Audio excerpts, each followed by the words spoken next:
My husband bragged of cheating with his boss. My quiet revenge ended his job and our marriage. My husband ignored my calls all day. He came home close to midnight, smiling like nothing happened. Then he said he slept with his female boss and didn't regret it. I said nothing, just finished my dinner quietly. The next morning, when he woke up expecting breakfast and coffee, he got something else that ended everything. "Your husband's phone is probably dead," I told myself after the 5th ignored call. "He's in meetings," I reasoned after the 10th. "There's traffic," I whispered after the 15th. By the 17th call at 11:45 p.m., I'd run out of excuses and had started planning his funeral. Not literally, just the death of who I thought he was. When Blake finally came home, reeking of expensive perfume and cheap decisions, he didn't apologize for the ignored calls. Instead, he smiled like a man about to share good news and told me about Clara, his boss, and how he'd spent the day exploring her office, her car, and her hotel room with enthusiasm. If you believe no one should have to tolerate 17 ignored calls from their spouse, please consider subscribing. It's free and helps us share these important stories. Now, let's continue. But I'm getting ahead of myself. Let me back up to that morning when I still believed in 17 years of marriage. 6 a.m. My alarm went off, same as always. Blake didn't stir. He never did.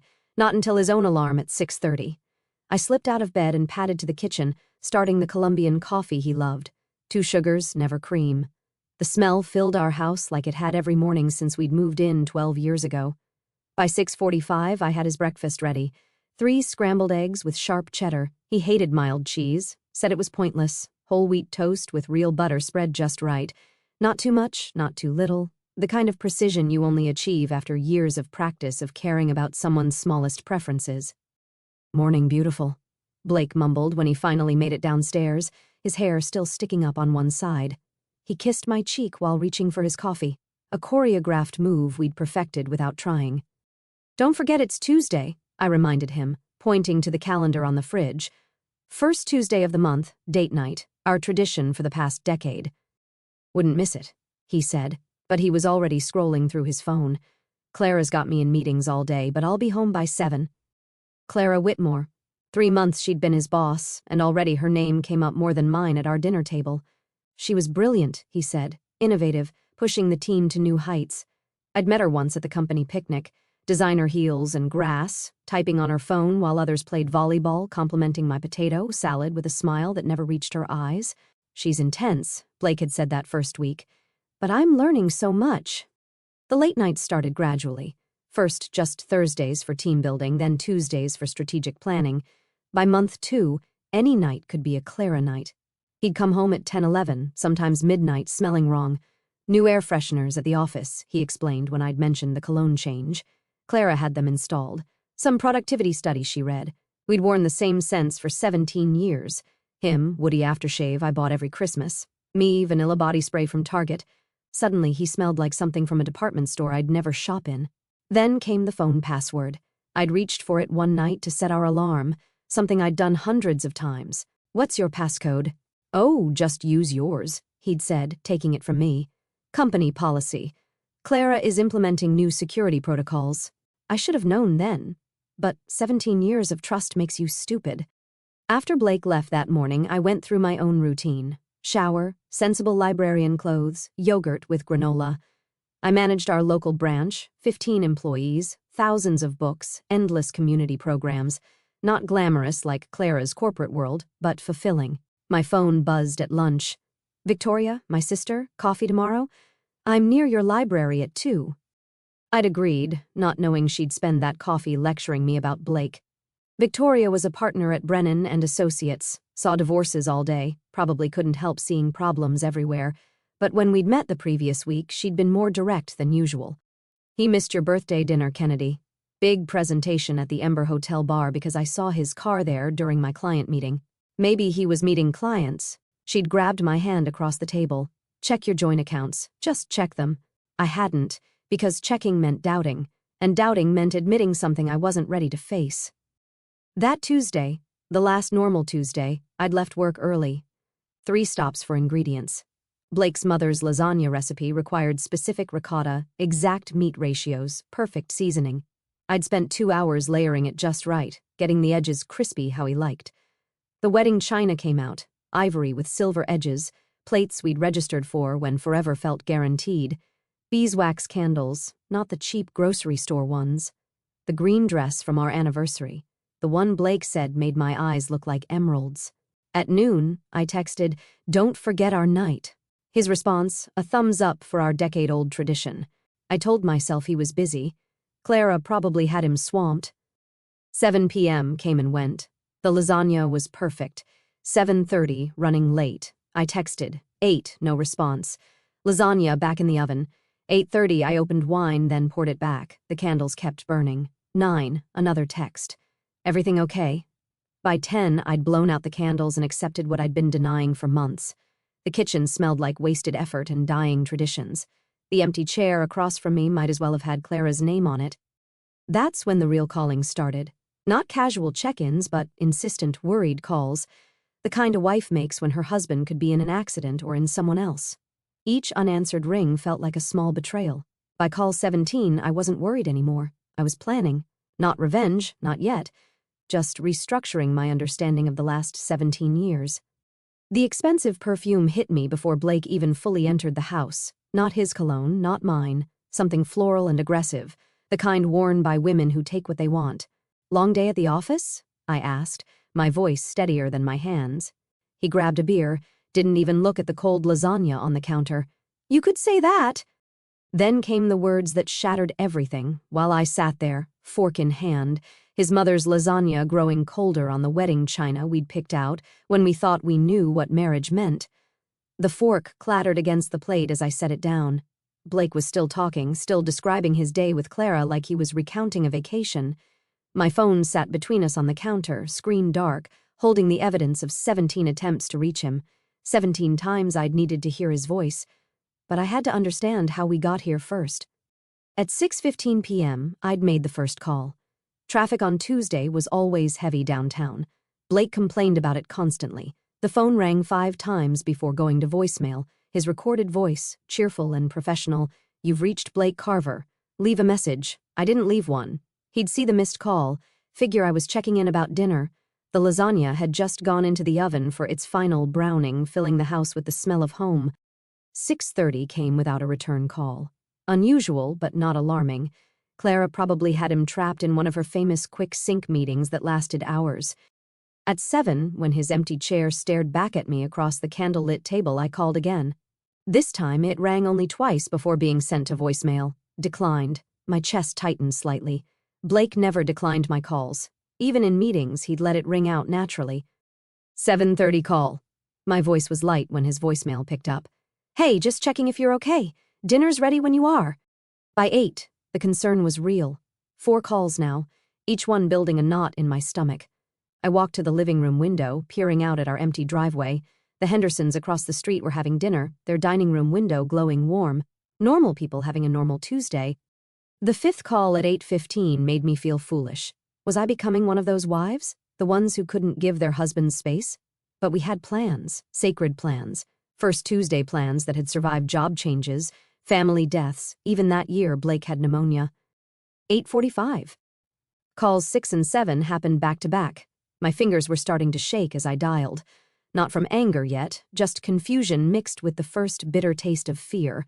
Car accidents happened. Heart attacks happened to men Blake's age. All sorts of terrible things happened while wives waited with cooling dinners. By 9, I was scrolling through our text messages, looking for clues I'd missed. The pattern jumped out immediately, in meetings 12 times in the past month. Clara needs this project finished 8 times. Don't wait up 6 times, including last Tuesday when he promised to help my mother move her heavy dresser. Sorry, Ken. He texted at 9:30 that night. Clara called an emergency strategy session. Tomorrow never came. Mom hired movers instead. Too polite to complain, but disappointed in a way that made me defensive of a husband who didn't deserve it. Call number 10 at 9:45. My hands were definitely shaking now. The lasagna had long since been removed from the oven, sitting on the stovetop like an accusation. I found myself bargaining with the universe. Let him be okay and I'll never complain about Clara again. Let him answer and I'll forget about the cologne, the passwords, the late nights. The phone stayed silent. At 10:15, between calls 11 and 12, I opened our laptop. Blake's email was still logged in. He never remembered to sign out. The subject lines from Clara filled his inbox. Meet you on this, can you stay late? Quick drink to celebrate, quick drink. Plural activities disguised as singular professional needs. 10:30 brought an unexpected interruption. My phone rang, not Blake but Mrs. Patterson from next door. Relief and disappointment crashed together. Kennedy, dear, is everything all right? Her voice carried that particular concern of nosy neighbors who actually care. I noticed Blake's car hasn't been in the driveway much lately. He's been working late. The lie came automatically. Oh, that explains it, though. I did see him last week at 2 a.m. coming home. Scared me half to death. I thought someone was breaking in. Poor thing returning from the hospital at that hour. My blood chilled.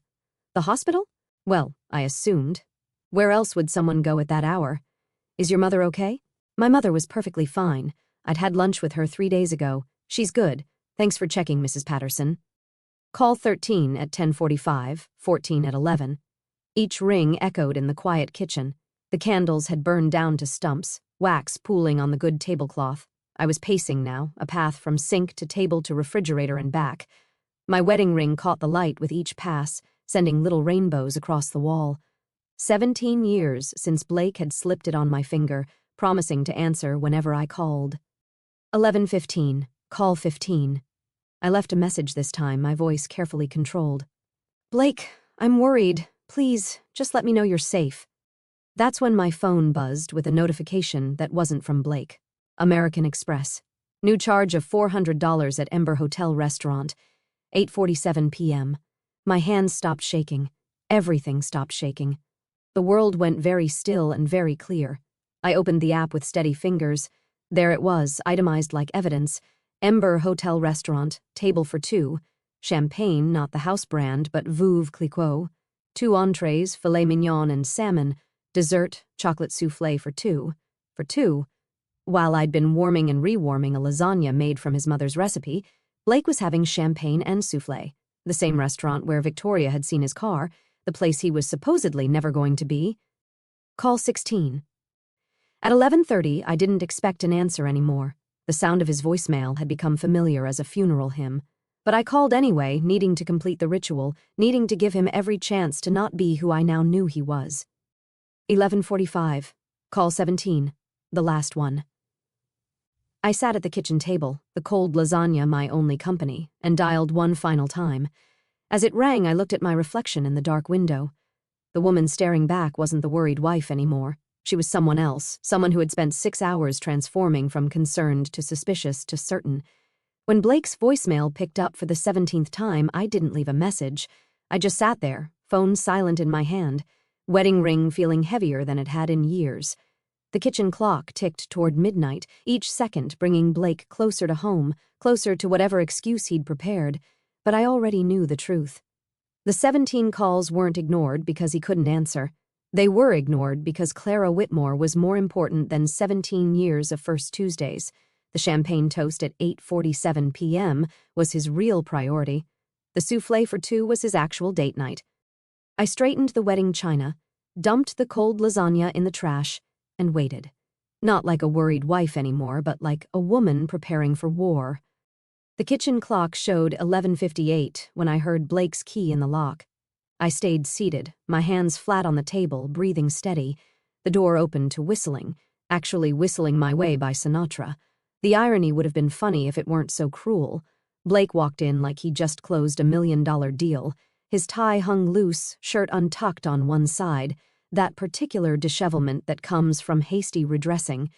But it was his smile that stopped me cold. Not guilty, not apologetic, but satisfied. The smile of a man who'd gotten exactly what he wanted. He went straight to the refrigerator without even glancing my way. The beer bottle hissed open. He took a long pull, then finally noticed me sitting there in the dim light. Still up. He leaned against the counter, casual as Sunday morning. Thought you'd be in bed by now. It's Tuesday. My voice came out steadier than I felt. First Tuesday? Oh. Not even a flinch of recognition. Right, sorry about that. Got caught up, like our decade-old tradition was a dentist appointment he'd forgotten to cancel. Long day at the office? I asked, the words careful and measured. You could say that. He took another sip of beer, then set it down with the kind of deliberation that meant something big was coming. Actually, Kennedy, since you're up, we should talk. My spine straightened. Okay. Blake rolled his shoulders back, and his whole demeanor shifted. Not to shame or guilt, but to something else entirely. Pride, maybe, or relief. I slept with Clara today. The words landed between us like dropped glass. Sharp, dangerous, impossible to take back. I waited for more, an explanation, an apology, something. Instead, Blake continued like he was giving a presentation. Multiple times, actually, in her office after everyone left, then in her car in the parking garage, then at the Ember Hotel. He paused, meeting my eyes directly. And Kennedy, I don't regret a single second of it. My hand found the fork beside my plate. The cold lasagna was still there, congealed and pathetic. I took a bite, chewed slowly, tasted nothing, but made myself swallow. That's it? Blake's voice pitched higher. That's your reaction? I took another bite. The lasagna needs more oregano. His face twisted in confusion. I just told you, I heard you. Another bite. The mechanical motion of eating kept my hands busy, kept me from throwing the plate at his head. You had relations with your boss in 3 different locations. Very thorough. Kennedy, what would you like me to say? I set down the fork carefully, dabbed my mouth with a napkin. Congratulations on your successful networking. Should I update your LinkedIn? Blake Carver now offering intimate consultations with management. The beer bottle slammed down. I just told you I cheated on you and you're making jokes. No, I said, taking one more bite. You told me you destroyed our marriage for a woman who signs your paychecks. I'm eating dinner. There's a difference. Blake's carefully prepared speech was crumbling. This wasn't the script he'd rehearsed. He'd expected tears, shouting, maybe thrown dishes. Something dramatic he could work with, apologize through, maybe even spin into being partially my fault. But calm? Calm wasn't in his playbook. You're in shock, he decided, moving closer. Kennedy, we need to process this. I laughed, but it came out sharp. There is no we anymore. You just made that very clear. 3 times clear, apparently. His face flushed. This attitude isn't helping anything. Oh, I'm sorry. Let me try again. I stood, cleared my throat dramatically. Oh, Blake, how could you? Our 17 years meant nothing. Please tell me more about how Clara's office desk compares to our marriage bed. I'm dying to know the details. Stop it. No, really. Did she compliment your performance review? Give you 5 stars? Employee of the month? You're being childish. And you're being escorted out of my kitchen. I picked up his beer, poured it down the sink. Go upstairs, Blake, pack a bag, find a hotel. Maybe the Ember has a loyalty program now. His jaw clenched. This is my house, too. Your name might be on the deed, but you just forfeited your welcome. Unless you'd like me to call Victoria right now and start proceedings immediately. Blake stared at me like I'd grown another head. This wasn't his Kennedy. His Kennedy would have cried, begged for explanations, asked what she'd done wrong. His Kennedy would have made this easy for him. I'm not leaving, he said, but his voice wavered. We need to talk about this like adults. Adults don't come home at midnight bragging about their affairs. Adults don't destroy 17 years for afternoon hookups. Adults don't... I stopped, took a breath. You know what? You're right. The guest room has clean sheets. Blake grabbed his beer bottle, realized it was empty, set it down again. Kennedy, No, I held up my hand. You had your confession. You got to unburden yourself, transfer your guilt to my shoulders, but I'm not carrying it. Whatever you thought would happen next, whatever reaction you wanted, you're not getting it. He stood there for another moment, looking lost. This was supposed to be his moment of brutal honesty, his chance to be the bad guy who at least had the courage to confess. Instead, he just looked small and stupid, holding an empty beer bottle while his marriage dissolved in real time. Finally, he turned toward the stairs, his footsteps heavy with confusion rather than remorse. He paused at the doorway. We'll talk in the morning when you've had time to process. Sure, I said, already pulling out my laptop. Sweet dreams. The moment his footsteps faded upstairs, I opened a new spreadsheet.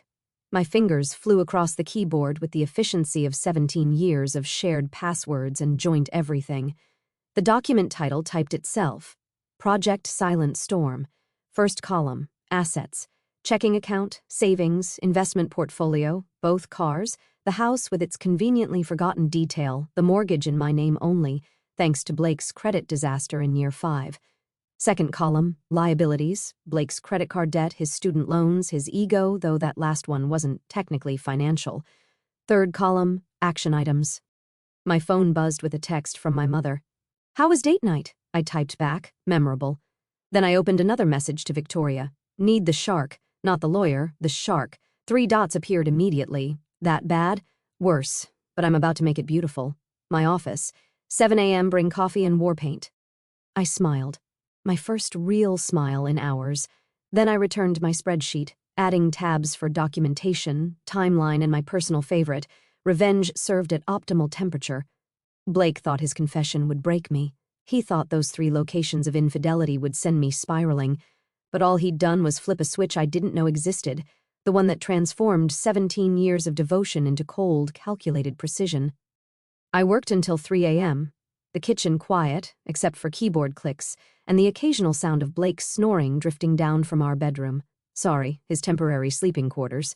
Every password memorized, every account documented, every vulnerability cataloged. By the time I finally closed the laptop, Project Silent Storm was 18 pages of pure organized retribution. Blake had given me 17 hours until morning to process his betrayal. I only needed 6 to plan his complete destruction. The laptop screen glowed 3 a.m. when I finally pushed back from the kitchen table. 6 hours of planning complete. My eyes burned, but my mind was crystal clear. Blake's snoring still drifted down from upstairs, the peaceful sleep of a man who thought confession meant absolution. I started with the money. Our joint savings account showed $47,832. Legally, I could move it. Morally, after his midnight performance, I should have taken it all. I initiated the transfer to my personal account, the one Blake didn't even know existed, opened 3 months ago when the cologne changed, just in case. Transfer complete. 3:17 a.m. Next came the credit cards. Blake had 3 supplementary cards on my accounts. I canceled them one by one, effective immediately. The customer service representative, probably used to middle-of-the-night revenge cancellations, didn't even question it. "Would you like to remove the authorized user as well?" "Absolutely. Changes will take effect within 2 hours." By 3:45, I was downloading our entire text history from the cloud. 3 years of messages, including last month's gems where Blake called Clara incompetent, Daddy's promotion pet, and my personal favorite, "She makes me miss my old boss," who only spoke in sports metaphors. I screenshot everything, organized by date, highlighted the best parts. Blake's own words would be his jury. At 4:30, I started making appointments. 3 different divorce attorneys, all before noon. Victoria would be first at 7, but I wanted options. Comparison shopping for divorce lawyers felt like choosing cereal, except this decision would determine my next 17 years. By 5, I stood in my kitchen, exhaustion trying to claim me. But I had one more performance to prepare. Blake would wake at 7:30 expecting his usual breakfast. Colombian coffee, 2 sugars, 3 eggs scrambled with sharp cheddar, whole wheat toast, lightly buttered. He'd get the breakfast, just not the way he expected. I started cooking at 5:30, making everything perfect. Better than perfect. Restaurant-quality eggs, fresh squeezed orange juice, bacon crispy enough to shatter. The kitchen smelled like the best mornings of our marriage, when we still liked each other. At 6:15, I sent a text to Marcus Caldwell, my trainer from the gym. Marcus was 6'3", built like a swimmer with the kind of jawline that made married women remember being single. More importantly, he had a wicked sense of humor and owed me a favor after I'd helped him study for his nutrition certification. "Want to earn $200 for eating breakfast and looking gorgeous?" His response came at 6:20. "This sounds like the beginning of either a crime or the best story ever. Just breakfast and maybe some light psychological warfare. Make it bacon and I'm there by 7:15. At 7, while Blake continued sleeping, I changed into my best casual dress, the one that made me look effortlessly put together. Hair done, subtle makeup, the works. If I was serving revenge, I'd look good doing it. Marcus arrived at 7:20, and I'd never been happier to see someone. He walked in wearing jeans and a fitted Henley that did wonderful things for his shoulders. "Kennedy, you look like you're about to commit a beautiful crime." "Just serving breakfast." I handed him coffee. "My husband will be down soon. He had a long night informing me about his extracurricular activities with his boss." Marcus's eyebrows rose. And you want me to eat his breakfast, be charming, exist in his space? I can do that, he grinned. This is already worth more than $200. At 7:31, I heard Blake's alarm. His footsteps upstairs, shower running, the familiar sounds of a man who didn't know his world had already ended. 7:45. Blake's footsteps on the stairs. He walked in wearing his usual Tuesday outfit, already checking his phone. "Smells amazing, babe," he said without looking up. "Oh, it is amazing." I poured orange juice into a glass. "Marcus thinks so too." Blake's head snapped up. Marcus sat at the kitchen table in Blake's chair, already halfway through Blake's eggs. "Kennedy," Marcus said cheerfully, "these eggs are incredible. You're absolutely too good for him." Blake's mouth opened, closed, opened again. "What? Who is this?" "Blake, meet Marcus. Marcus, this is Blake, my soon-to-be ex-husband who spent yesterday exploring his boss's office space." Marcus whistled low, the one who ignored 17 calls. "That's not classy, man." Blake's face went through a spectacular color journey, white to pink to red to purple. "What the hell is this?" "This," I said, hashing browns on Marcus's plate, "is consequences with a side of breakfast potatoes. You can't just—" Blake stepped toward the table. Marcus stood up, all 6'3" of him. "I think she can." Blake backed up, his phone buzzing insistently. He ignored it. "Kennedy, this is insane. You're being—" "What? Vindictive?" I refilled Marcus's coffee cup. "No, vindictive would be calling Clara's husband. Richard Whitmore, right? The cardiac surgeon who thinks his wife is at a medical conference." Blake went pale. "You wouldn't." I pulled out my phone, showed him Richard's contact information already loaded. "I've got screenshots, Blake. Tuesday at 2:47 p.m. you called Clara insatiable. The same Tuesday you told me you were in budget meetings." Marcus took another bite of eggs, watching like this was premium entertainment. "Tuesday afternoon, bold move." Stupid but bold. Blake's phone rang. Clara's name on the screen. He declined it. "You should probably answer that," I said sweetly. "She's been calling since 7. Something about her husband finding hotel receipts." Blake fumbled for his wallet, pulled out his credit card. "I need to—" "That card was canceled at 3:17 this morning. The blue one at 3:22. The emergency visa at 3:26. You'll have to use your personal account." I smiled. The one with $73 in it. The doorbell rang. Perfect timing. Victoria walked in like she owned the place. Power suit, immaculate briefcase in hand. "Morning, Kennedy." "Blake," she said his name like it left a bad taste. "What's she doing here?" Blake's voice cracked. Victoria set her briefcase on the counter, pulled out a folder. "My job. Here's your separation agreement. You have 48 hours to respond. I suggest getting a lawyer. This is ambush." "No," Victoria said calmly. "This is consequence. Also, Clara Whitmore? She's named in the complaint. Turns out her company has a strict non-fraternization policy. HR will be interested." Blake's phone rang again. "Clara." This time, he answered, stepping toward the hallway. We could all hear her panicked voice. "Richard knows. He has the credit card statements, the hotel receipts. My father's calling. The company's calling. Blake, what did you do?" He looked back at us. Me, calm, Victoria, professional. Marcus, still enjoying his breakfast. And I saw it finally hit him. This wasn't a dramatic fight he could win. This wasn't tears he could manipulate. This was calculated, organized, and already in motion. Blake rushed outside with Clara still screaming through his phone. Through the window, I watched him pace our driveway, one hand pressed to his forehead, the other gripping the phone like it might save him. "I need to go," Blake said into the phone loud enough for us to hear. "I'll call you back." He stormed back inside, his face blotchy and desperate. "Kennedy, we need to talk alone." "No." I picked up my coffee cup, took a measured sip. "Marcus hasn't finished his breakfast, and Victoria has more papers for you to review." Blake pulled out his phone again, fingers fumbling as he tried calling Clara back. Straight to voicemail. He tried again. Same result.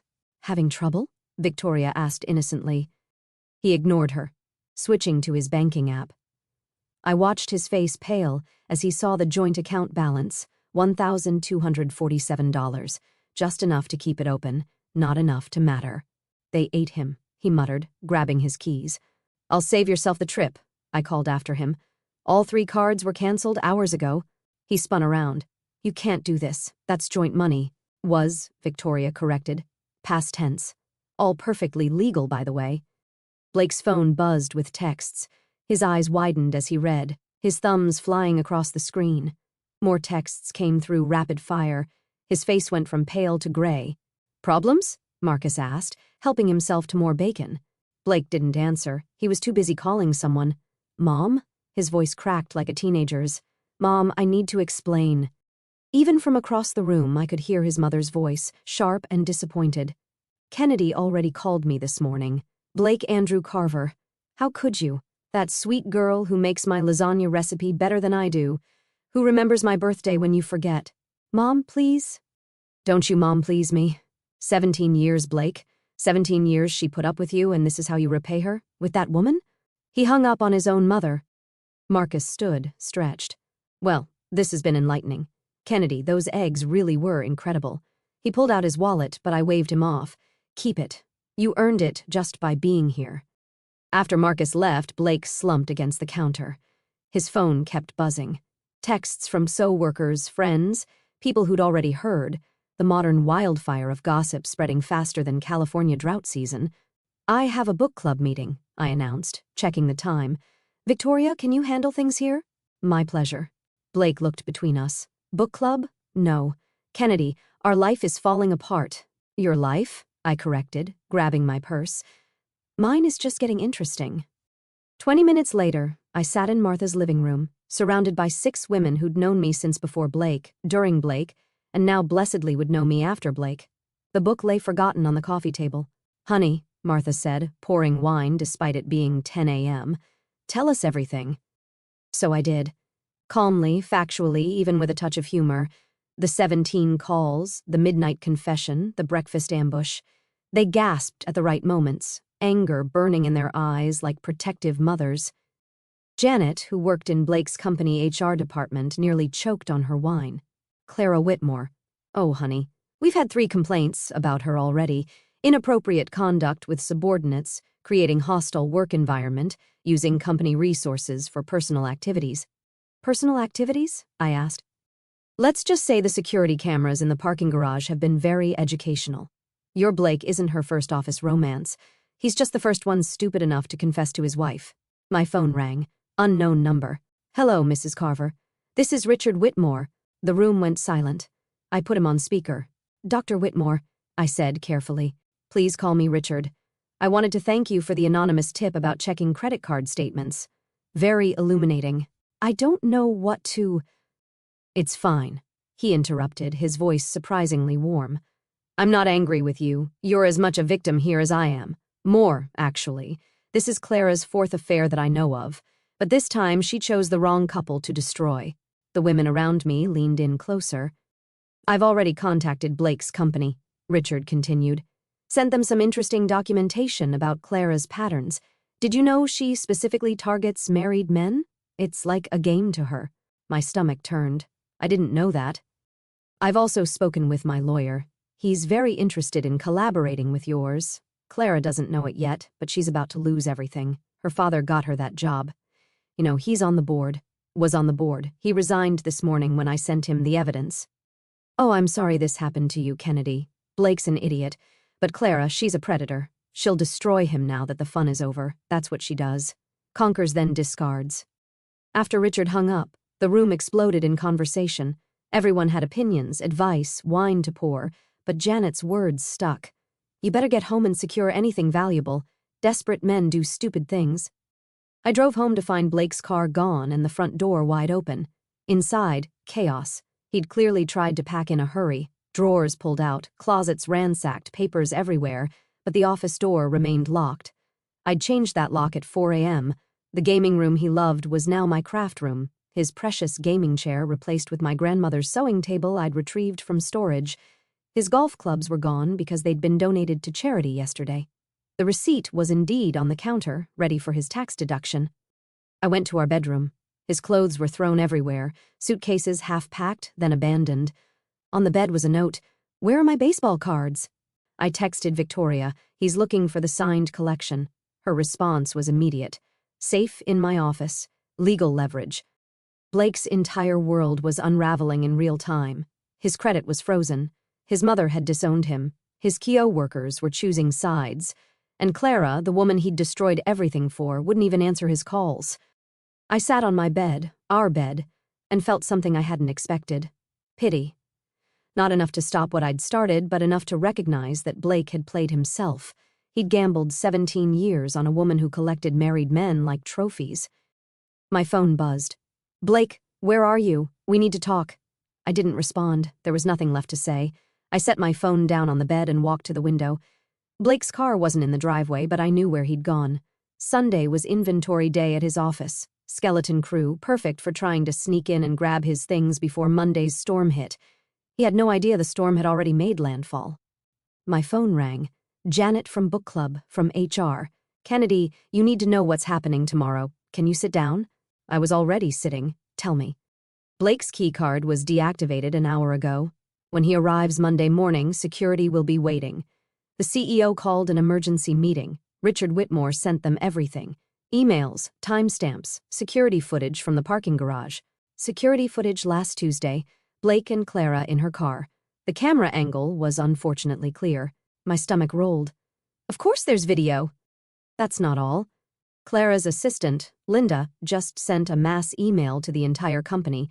Subject line, "Why I'm resigning effective immediately." She listed every affair Clara has had with subordinates. Blake's number 4. I stood up, pacing now. 4. In 2 years. The other 3 were transferred to different departments after things ended. But Blake? He's the first one married, the first one whose wife called Richard Whitmore. Monday came faster than expected. I woke at 5 a.m. to texts from numbers I didn't recognize. Blake's Kio workers, people I'd met at company parties, all reaching out with variations of, "I'm so sorry and we had no idea." At 7:45, my phone rang. "Wait, they won't let me in the building," he said, voice high and panicked. "My key card doesn't work. Security says I need to go to HR immediately." Okay, that's all you have to say, Kennedy. "They're treating me like a criminal." "No, Blake. They're treating you like an employee who violated company policy. There's a difference." He hung up. 15 minutes later, another call. This time, his voice was hollow. They had everything printed, emails, texts, even there was video from the parking garage. I said nothing. 3 executives were waiting. They had the employee handbook highlighted, the sections about supervisor relationships, misuse of company property, creating hostile work environment. My desk is already packed. I see Clara's gone too. Her office is empty. They said her father came in at 6 a.m., cleaned it out himself. He's resigning from the board. The father who'd gotten her the job, who'd pulled strings, who'd enabled her behavior for years, finally facing consequences by association. "Kennedy, I need you to understand. She pursued me. Blake, she pursued you like a cat pursues mice for sport. You were number 4. Silence then. "How did you know that?" Linda sent an email. The whole company knows. I heard him make a sound. Not quite a sob, not quite a laugh, something broken. "They want me to sign things. NDAs, severance agreements. They're offering 2 weeks' pay if I sign immediately and don't pursue wrongful termination. Take it. But take it, Blake. 2 weeks is more than you deserve, and we both know it." Another call came through. Unknown number. "I have to go," I told Blake. The new caller was unexpected. James Morrison, the CEO of Blake's company. His voice was formal, but somehow warm. "Mrs. Carver, I'm calling personally to apologize. What our employees did, what happened under our watch, it's inexcusable. Thank you, but we're conducting a full investigation. Clara Whitmore has been terminated, and we're reviewing our policies. Your husband, former husband, he's also being terminated with cause. I understand. We'd like to offer you consideration for your discretion in this matter. We value our reputation. And Mr. Morrison, I don't want your money. I just want this to end. I respect that. But please, if you need anything, references for Blake despite everything. No, thank you, but no." After hanging up, I decided something. I would go to Blake's office, not for him, but for me, for closure. I dressed carefully, my best professional dress, navy blue with subtle pinstripes, the one I wore to library board meetings, hair smooth, makeup minimal but polished. I looked like a woman who had her life together, even if that life was currently being reorganized. The drive to Blake's office took 20 minutes. I'd made it dozens of times, dropping off forgotten lunches, picking him up when his car was serviced, attending holiday parties where Clara would hold court like a queen while other people's husbands orbited around her. The receptionist recognized me immediately. Her face went through several expressions: surprise, pity, respect. "Mrs. Carver, how can I help you?" "I'm here to collect my husband's personal items. Is that possible?" She made a quick call, then nodded. "Security will escort you." The security guard, Tom, was someone I'd chatted with at company picnics. His kids used my library's reading program. He walked beside me quietly until we reached the elevator. "I'm sorry about all this, Mrs. Carver. You deserved better." "Thank you, Tom." The elevator opened onto Blake's floor. It was like walking into a crime scene after the tape had been removed. People stood in clusters whispering. When they saw me, the whispering stopped. I walked through the silence with my head high, greeting people I recognized with small nods. Some nodded back. Others looked away, embarrassed by association. Blake's desk was indeed boxed up. 2 cardboard boxes of 17 years reduced to office supplies and personal photos. I picked up the framed picture of our wedding, studied it for a moment, then placed it face down in the box. "Kennedy." I turned. Linda stood there, Clara's former assistant, looking simultaneously defiant and exhausted. "I'm sorry," she said. "I should have warned you. I knew about the others, but I needed this job, and—" "It's not your fault. I sent the email about her patterns. The whole company knows now." She blinked, surprised. "Clara called me an hour ago, screaming about loyalty, about ruining her life. I told her she ruined her own life, plus several marriages." Through the glass conference room, I could see what used to be Clara's corner office, empty now, like a luxury apartment after an eviction. The expensive furniture remained, but everything personal was gone. The awards, the photos with company executives, the designer accessories she'd used to mark her territory. "Where's Blake?" I asked Tom, left an hour ago, was in the bathroom for a while, then security had to ask him to leave the bathroom. Hiding in the bathroom while his professional life imploded.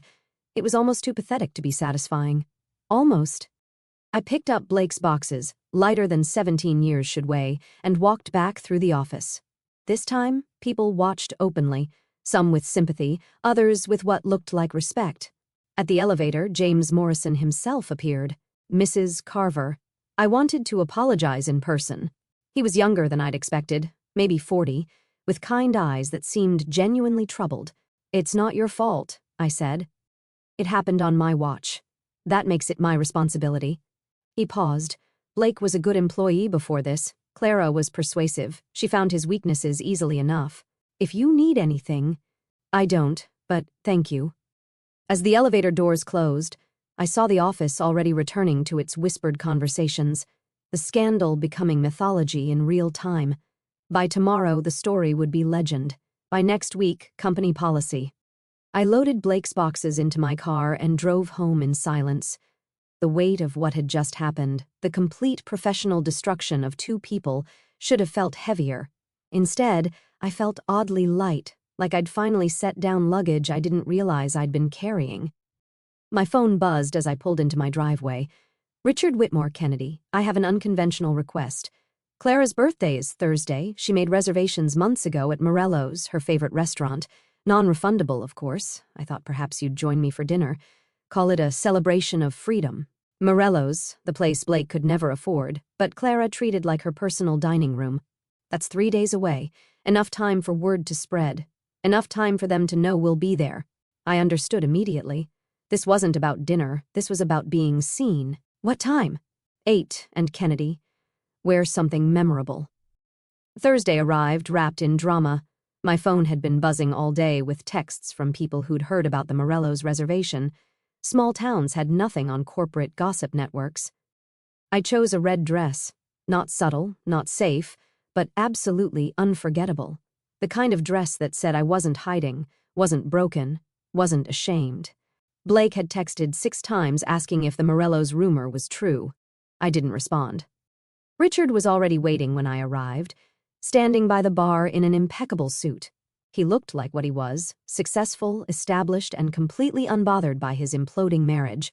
"You look stunning," he said, offering his arm. "Shall we give them a show?" The restaurant was packed, and I recognized at least a dozen faces from Blake's company. Phones appeared like weapons, subtle and not so subtle photos being taken. Good. Let them document this. The maitre d' led us to Clara's usual table. Center of the room, impossible to miss. Richard pulled out my chair with theatrical courtesy. "Before we order," he said, voice carrying. "A toast." He raised his water glass, waiting until the restaurant quieted just enough. "To wives who know their worth," he said clearly, "and to husbands who learn too late what they've lost." Someone actually applauded. Just one person, but it was enough. Richard smiled and clinked his glass against mine. "Now," he said quieter, "let me tell you what those two are actually doing right now."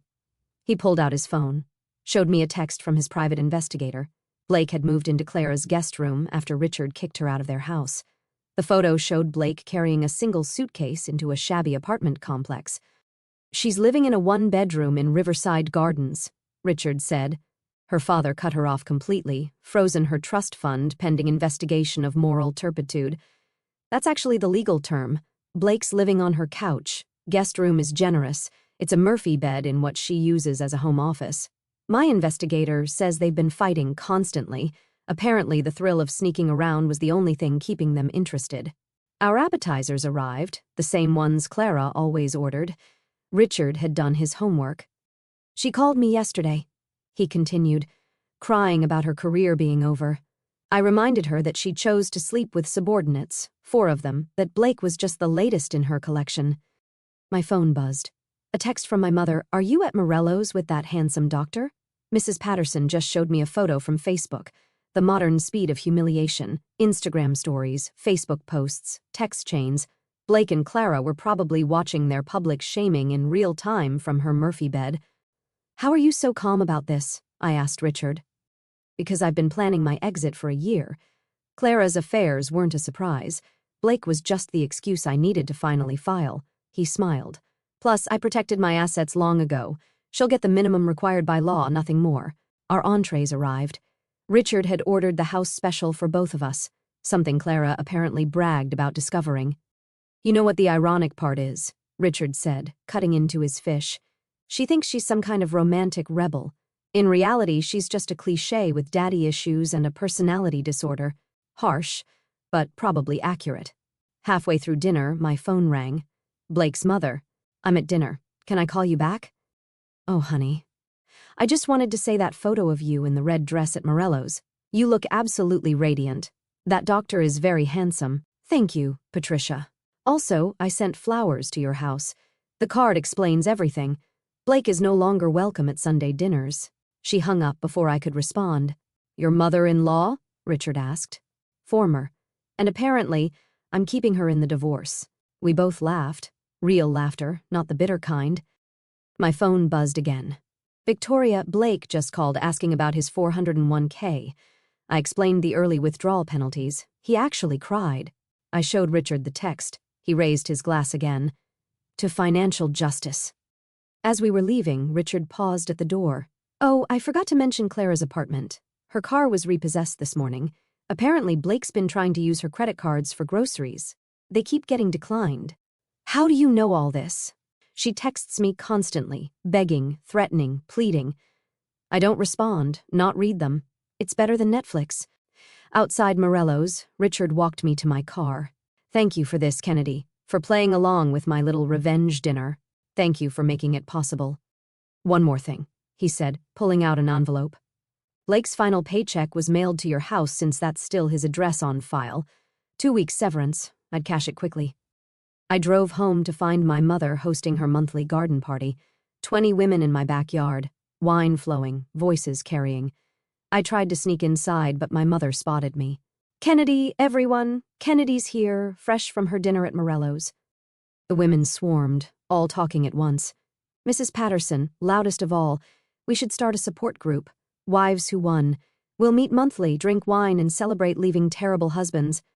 My mother was serving potato salad using Clara's recipe that she'd brought to last year's company picnic, but somehow better. "I added pickles," Mom said proudly. Clara's version was bland, like her personality. Patricia's flowers were on my kitchen counter. 2 dozen roses with a card. "You were always too good for my son. Love always, Mom." As the party continued outside, I sat at my kitchen table and opened the letter Victoria had messengered over. Blake's financial summary. The house. Mine. His 401k, decimated by penalties. The car he drove, repossessed since it was leased under my credit. Country club membership, cancelled. The final line made me pause. Recommend employment urgently. Spousal support calculations begin next month. Blake would owe me support. The unemployed, couch-surfing former executive would have to pay his librarian ex-wife monthly support. I poured myself wine and rejoined the party. The women were still talking, sharing their own stories of survival and revenge. Mrs. Patterson was describing her first husband's affair with his secretary, so cliché it was almost boring. "How's Blake handling everything?" someone asked.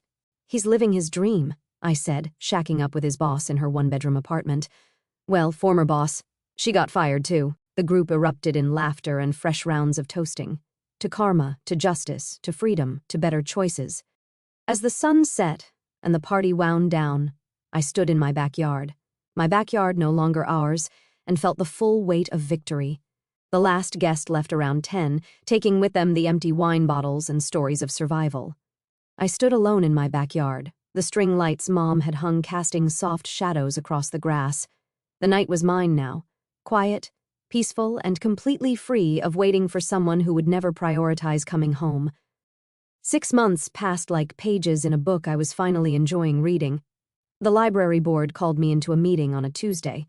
Another Tuesday, but this one brought promotion, not betrayal. Regional manager for 3 branches, 20% salary increase, and an office with windows that actually opened. "You've shown remarkable leadership during a difficult period," the board president said. "We need someone with your strength." I almost laughed. My strength had been born from Blake's weakness. Marcus still came by the library on Fridays, bringing coffee from the good place downtown. We'd become real friends, the kind without agendas or $200 breakfast performances. "You look different," he said one Friday, setting a latte on my new desk. "Lighter. Amazing what happens when you drop 200 pounds of dead weight named Blake." He laughed. "Speaking of, did you hear? He's working at Morrison & Associates now. Junior position. My buddy works there, says Blake brings his lunch in Tupperware and takes the bus. The man who once insisted on valet parking was taking public transportation. There was poetry in that. My book club had transformed too.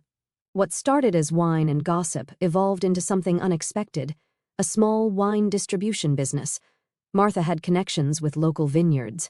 Janet handled the legal structure, and I managed the books. Wives Who Won Wines was born from a joke at my mother's garden party, but had already turned its first profit. "We should send Blake a bottle," Janet suggested during our meeting. "The cheap stuff." "No," I said. "He doesn't get space in our success story." Mom had finally stopped asking about grandchildren. Last week over lunch, she'd simply said, "You've been through enough, honey. Whatever makes you happy is enough for me." It was Thursday when Blake reappeared. Not a special Thursday, just a rainy one in November. I was reading on my couch when the doorbell rang at 8 p.m. Through the peephole, I saw him, soaked, shabby, holding grocery store flowers already wilting from the rain. I opened the door but didn't invite him in. "Kennedy." His voice cracked on my name. "Can we talk?" "We're talking. Inside?" "I'm soaking." "That sounds like poor planning on your part." He stood there, rain running down his face, looking nothing like the man who'd walked in whistling that midnight. This version was deflated, desperate, and somehow smaller. "Clara left me," he said, "for a pharmaceutical executive. Apparently, I was just revenge against Richard." I said nothing, just watched the rainfall behind him. "I'm working at Morrison now, junior consultant. I make half what I used to. I take the bus, Kennedy, the bus, and I realize what I lost, what I threw away. You are..." "Stop." I held up my hand. "Your realization came 17 months too late. I'm not interested in your hindsight clarity. Please, Kennedy. I know I destroyed everything, but maybe..." "There's no maybe, Blake. You didn't just cheat. You came home proud of it. You looked me in the eye and bragged about destroying our marriage." The rain picked up, soaking through his thin jacket. The grocery store flowers drooped further. "I'll do anything," he said. "Counseling, therapy, whatever you want. What I want is for you to leave." He stood there another moment, rain and regret making him look almost sympathetic. "Almost. Can I at least come in to dry off?" "No." I closed the door on his face, went to the kitchen, and made myself tea. Through the window, I watched him stand on my porch for another 5 minutes before finally walking away, shoulders hunched against the rain. My phone buzzed. "Richard, tennis tomorrow?" 9 a.m. Richard and I had become unlikely friends. Every Saturday, we played tennis at the club Blake could no longer afford. We were equally matched. Both beginners, both laughing at our terrible serves, both healing from the same kind of betrayal.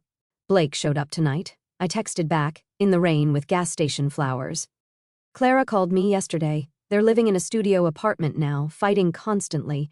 She blames him for ruining her career. He blames her for ruining his marriage. They deserve each other. No, Richard replied. They deserve worse, but each other will have to do. Saturday morning tennis became my new ritual. Richard and I would play badly, laugh loudly, and occasionally run into people from Blake's former company who'd whisper about us being revenge partners. "You know what's funny?" Richard said after a particularly bad serve. "They think we're together. Blake and Clara are convinced we're having an affair." "Let them think it," I said, hitting the ball into the net. "Their paranoia is their problem. The best revenge really is living well," he said. "But living well while they watch from their studio apartment is even better." We both laughed. The kind of laugh that comes from surviving something terrible and finding joy on the other side. That evening, I made myself the perfect breakfast for dinner. 3 eggs scrambled with sharp cheddar, whole wheat toast with real butter, Colombian coffee with 2 sugars. The same meal I'd made Blake thousands of times, but now it was mine. I sat at my kitchen table. The same one where Blake had confessed his affair, where I'd planned his destruction, where I'd rebuilt my life. My phone sat silent beside me. No missed calls, no desperate texts, no one I needed to worry about. Everyone who mattered knew where to find me. Victoria called when she needed her sister. Mom dropped by unannounced with cookies. Marcus brought coffee. Richard brought tennis balls and terrible jokes. I raised my coffee mug to the empty chair across from me, not in sadness, but in celebration. That chair had been Blake's, but now it was just furniture, available for someone worthy or perfectly fine staying empty. The morning sun caught my wedding ring. Wait, no. I'd sold that months ago, donated the money to the library's literacy program. My hand was bare now, unmarked, free. I thought about the woman I'd been, waiting for 17 calls to be returned, accepting excuses disguised as explanations, making breakfast for someone who'd rather feast elsewhere. That woman had died at 11:58 p.m. on a Tuesday. This woman, the one drinking coffee alone on a Saturday night and loving it, she was born from betrayal but built from strength. She ran a library system, owned a wine business, played terrible tennis, and never waited for anyone to come home. My phone buzzed once. "Mom, dinner tomorrow? I'm making lasagna. Your recipe?" I texted back. "No, mine's better." I smiled, finished my coffee, and cleaned my single plate. Outside, the rain had stopped. The air smelled clean, like possibility, like freedom, like a life that was finally completely mine. The best revenge hadn't been destroying Blake. That had been temporary satisfaction. The best revenge was becoming someone who'd never accept 17 ignored calls again, someone who knew her worth before the coffee got cold. I turned off the kitchen light and headed to bed. My bed in my house in my perfectly imperfect life. Tomorrow would bring whatever it brought, but tonight I was exactly where I needed to be, home. If this story of calculated revenge kept you hooked until the very end, hit that like button right now. My favorite part was when Kennedy served Blake his usual breakfast to Marcus instead, watching his face turn 17 shades of red. What was your favorite moment? Drop it in the comments below. Don't miss more gripping stories like this. Subscribe and hit that notification bell so you never miss an upload.